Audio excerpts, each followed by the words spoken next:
Okay, so recently some of my subscribers told me that I'm really brave for doing what I'm doing and being myself. But that's not my perspective. My perspective is that it's not about being brave. It's about feeling comfortable. When I was younger, I used to wish that I wasn't the way I am. And it would have been easier for me. And I used to wish that I could just be happy being a boy. I used to have this dog named Tucker, and I used to take him for walks. I used to stare up at the stars and wish on them. Please, please, just let me have a brain that behaves appropriately. That's not so weird. Let me just fit in. And then I started making wishes on the same stars. Please, please, just let me feel comfortable in my body. And that didn't happen either.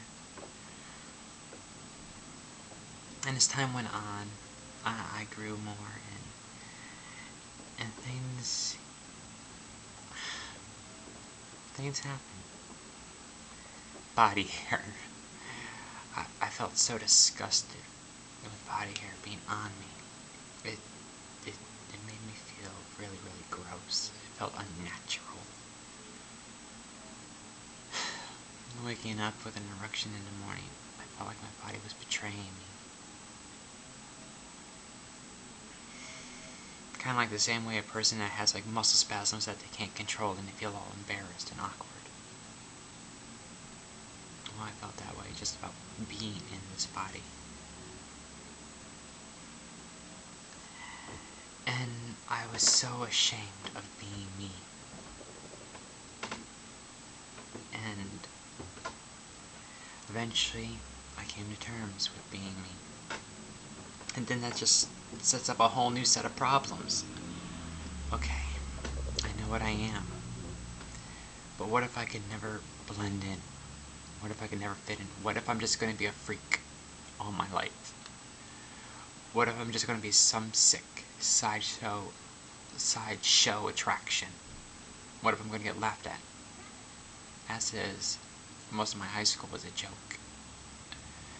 Just me behaving like me got me ridiculed.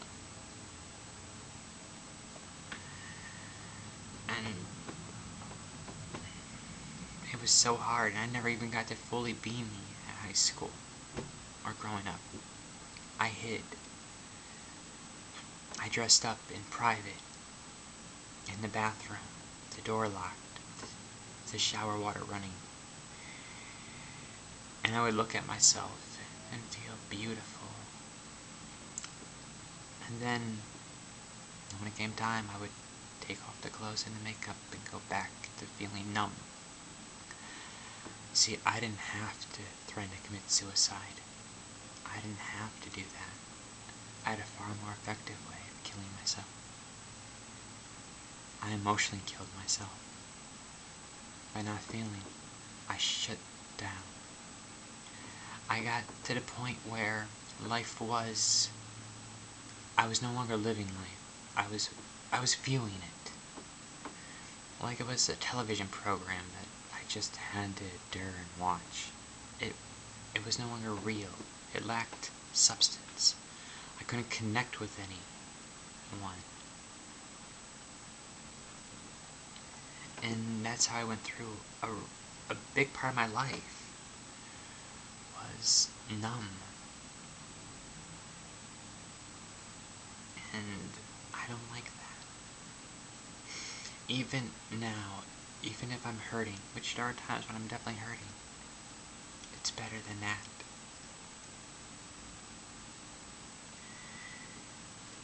So eventually, I got up enough nerve to start going out in public. And of course, yes, I got ridiculed. And I got made fun of and I got stared at. But it was better than not getting to be me.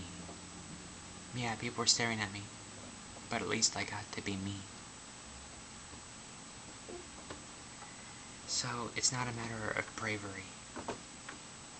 I think it would take more courage to not transition, to continue putting your loved ones' needs ahead of your own. But that's my perspective. And I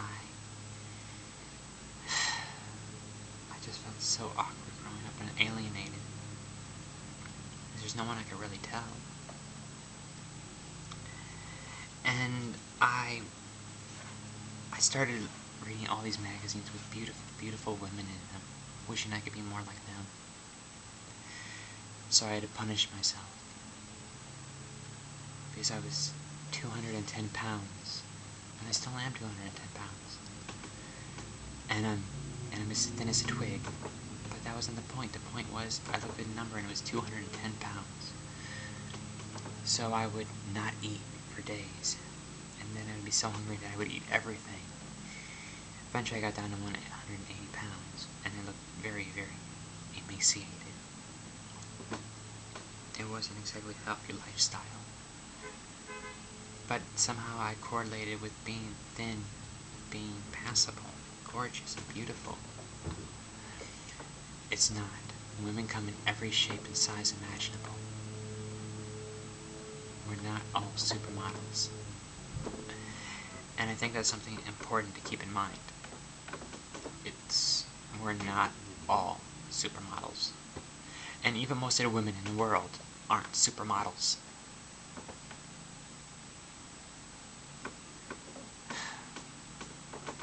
What's the worst is having to hide yourself, deny yourself who you are, pretend to be someone else. And it kills you. That was my suicide.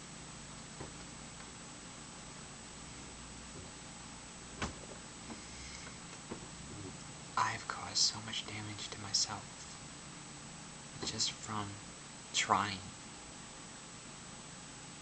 And I never did a good job either. I was never a very good boy, man, male. I've never been able to do it well or right. And I don't know why. And I don't know how to behave that way. And I didn't know how to behave like a woman either. I was caught in some weird limbo. Eventually I learned. I studied women, their behaviors, their interactions. And slowly, through watching them, I learned how to behave in a way that felt much more natural, much more freeing. And even though I'm still, I'm 6'2", and I'm still 200 pounds. It's just a matter of coming to terms with what you gotta come to terms with. And I still wear a pound of makeup. But the truth is, people don't talk like this. Normal people don't have conversations like this. There's some distance. So, you just have to learn and figure out what's right for you. And I hope this helps someone, because it helps me, and it makes me feel better. This is Ariana, saying thank you. If for nothing else, listening.